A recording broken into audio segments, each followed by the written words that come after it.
Merci de votre fidélité tout au long de cette journée au Salon de l'Entrepreneur et en direct toujours sur YouTube. Alors pour terminer cette journée, un lauréat pour nous accompagner, Geoffroy Falconhort, bonjour. Bonjour. Prix de la reconversion pour la société Vernon, une société Vernon, absolument, oui. paysagiste. Oui. Première question, est-ce que vous pouvez déjà nous présenter votre activité ? Alors, on a donc Vernon est une entreprise d'aménagement, de conception et d'entretien de jardin. C'est-à-dire très simplement qu'on dessine des jardins pour nos clients, c'est la partie architecture des jardins. On les aménage, c'est-à-dire qu'on réalise ce qu'on a dessiné et ensuite on fait ce qu'on appelle du jardinage, c'est-à-dire qu'on tient les jardins étant des choses qui sont essentiellement végétales, c'est amené à évoluer tout au long du temps, des saisons, et voilà. Et donc on s'occupe de suivre les jardins qu'on a créés et de les entretenir. Alors, voilà. Prix de la reconversion, ça sous-entend que vous faisiez autre chose avant ? Oui, absolument. J'ai repris en fait l'entreprise fin 2011 et à l'issue d'un processus de reconversion, donc de formation que j'ai suivi pendant 2 ans sur la partie technique, aménagement. J'ai passé un bac professionnel en aménagement paysager et puis j'ai suivi ensuite une formation de conception et de dessin de jardin. Et j'étais avant, en fait, je suis issu d'un cursus complètement juridique. Et j'ai travaillé une grosse partie de ma carrière professionnelle avant en tant que secrétaire général d'une entreprise. Donc je m'occupais de toutes les fonctions support, finance, gestion, RH, etc., etc. Voilà. Le grand écart entre le paysagiste et le juridique. Grand écart, absolument. Ouais, grand écart, mais c'est le fruit en fait d'une passion que j'ai depuis très longtemps pour l'architecture, la décoration et surtout les jardins et le végétal. Voilà. Donc je me suis dit j'ai fait une petite crise de la quarantaine et à ce moment-là, je me suis dit allez, faisons vraiment ce qui nous plaît. Et je me suis lancé là-dedans et écoutez, voilà, ça fait 4 ans maintenant. Et alors pourquoi une reprise plutôt qu'une création ? Pour 2 raisons. La première, c'est que à titre strictement personnel, je me sentais plus capable de me raccrocher à une structure existante. D'accord. Je trouvais ça plus rassurant. Voilà, c'est très. Je suis pas intimement persuadé que le profil de créateur soit toujours exactement le même que le profil de repreneur. Et moi, je me voyais pas partir from scratch. Je me voyais plus m'intégrer dans une structure existante. Et le fait que je sois issu d'une reconversion fait que dans un métier en plus ou dans le cadre d'une très petite entreprise, parce qu'aujourd'hui on est entre 12 et 14, j'ai quand même un rôle technique qui est assez, qui est existant, qui est évident, parce que je m'occupe beaucoup de dessin et d'aménagement.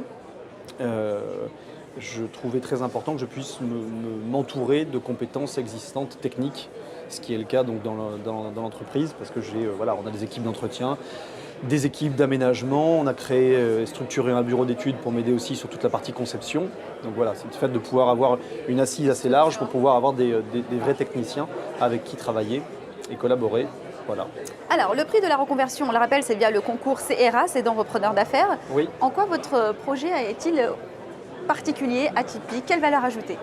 Alors, j'imagine, on ne m'a pas expliqué exactement, on ne m'a pas justifié ce pourquoi on avait été retenu, mais en substance, il y avait 2 choses. Le fait déjà que la reprise s'est bien passée, dans la mesure où on a repris donc, fin 2011 une entreprise qui faisait à peu près 360 000 € de chiffre d'affaires, on fait aujourd'hui 1,2 million. Oui, donc on a triplé le chiffre d'affaires en 4 ans, sans que pour autant le développement commercial soit pour nous une chose, la valeur première, parce qu'on a d'abord travaillé sur la technicité et nos savoir-faire. D'accord.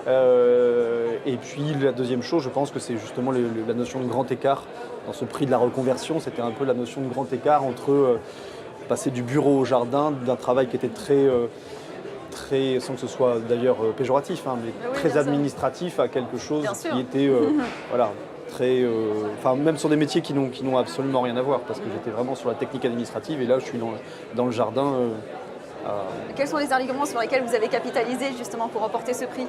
Alors, je ne me suis pas beaucoup vendu, en fait, c'est simplement, je crois que c'est un peu l'enthousiasme. Non, c'est pas ça, c'est que on avait un dossier, donc je vous le disais, sur lequel les chiffres étaient plutôt positifs. C'est vrai. Et puis après, c'était à l'occasion d'échanges que j'ai eu avec les gens qui nous ont sélectionnés, où on a dans notre métier, c'est vrai pour moi et je pense que c'est vrai pour mes collaborateurs aussi, c'est ce qui fait, je crois la force de l'entreprise, c'est qu'on est assez enthousiaste. Dès qu'on vrai. parle de ce qu'on fait, on a les yeux qui brillent un petit peu. C'est vrai, c'est propre à tous les entrepreneurs, je pense, et les Oui, repreneurs, c'est oui, vrai. exactement. Et là, alors si vous voulez la différence entre nous et quelqu'un dont le métier est le négoce de boulon, si vous voulez, c'est qu'on a on partage entre mes collaborateurs et moi, on partage vraiment une passion commune. Enfin, il y a sûrement des gens passionnés par les boulons, hein, j'en doute pas, mais voilà, on partage cette passion. On échange et on discute beaucoup de ça, comme on pourrait le faire en dînant ensemble le week-end, si vous voulez. On discute beaucoup et on échange beaucoup sur la nature de notre métier. Et on a beaucoup on a peu de, si vous voulez, il y a une dimension verticale, managériale et hiérarchique qui existe et qui est un peu impérative, si vous voulez. Mais après, dans la nature des travaux qu'on fait et dans la nature des aménagements, on échange beaucoup avec nos collaborateurs sur ce qu'ils pensent de ce qu'on a fait. C'est des choses qui sont... il y a un dessin initial quand on aménage un jardin. La réalisation qu'on fait après, si ce n'est sur l'architecture vraiment des grands volumes, les choses sont souvent en cours de projet amenées à évoluer. Et nos collaborateurs sont très actifs et participent beaucoup justement à cette évolution. Voilà. Alors, pourquoi avoir participé à ce concours? La visibilité? Alors, plusieurs choses. D'abord parce que j'ai un expert comptable très brillant qui m'en a parlé et qui a su trouver les mots pour me dire que c'était forcément une bonne chose et qu'à un moment donné, on a beau se dire qu'on n'a pas beaucoup d'ego, c'est toujours très agréable pas d'être distingué, mais qu'à un moment donné, c'est quand même beaucoup de travail, c'est un investissement énorme qui a des conséquences familiales, tout ça. Vous voyez, une reconnaissance minimum. Voilà, c'est quand même, quelle que soit la reconnaissance et sa dimension, voilà, ça serait mentir que de dire que c'est pas agréable. Et la deuxième chose, c'est que on a changé de nom il n'y a pas très longtemps, on est toujours en quête de communication, entre guillemets, même si on ne fait pas vraiment de la publicité. Et on s'est dit que c'était vis-à-vis de nos clients un moyen de leur rappeler à quel point l'entreprise était sérieuse, tout ça, un moyen pour d'autres gens de le savoir au travers de la communication qu'on va faire sur la base de ce trophée qu'on a reçu. Et puis aussi, pour les gens qui travaillent avec moi dans l'entreprise, un moyen de leur dire, voilà, on n'y met pas autant d'énergie, autant d'enthousiasme et autant de temps pour rien, c'est que regardez, voilà, il y a parmi plein d'autres choses, il y a des gens qui ont trouvé que c'était bien ce qu'on faisait. Et ça, je suis sûr que ça leur fera plaisir. Dernière question, le top 3 des conseils que vous pourriez donner à un créateur ou un repreneur? Alors, plus sur le repreneur parce que c'est plus mon expérience. La première chose, c'est sur le domaine d'activité. Vous voyez, moi j'avais un boulot chouette et un métier dont la technicité m'intéressait, mais dans un environnement professionnel qui me plaisait un petit peu moins. C'est-à-dire que quand je discutais avec mes collègues du comité de direction, eux lisaient R et Cosmos et moi je lisais L'Art et Jardin, si vous voulez. Et à un moment donné, vous voyez, je me suis dit, je ne suis pas forcément exactement à ma place. Et quand j'ai voulu faire ça, parce que j'étais extrêmement motivé, mais je me suis posé la question de l'environnement professionnel qui correspondait à ce métier que je voulais faire.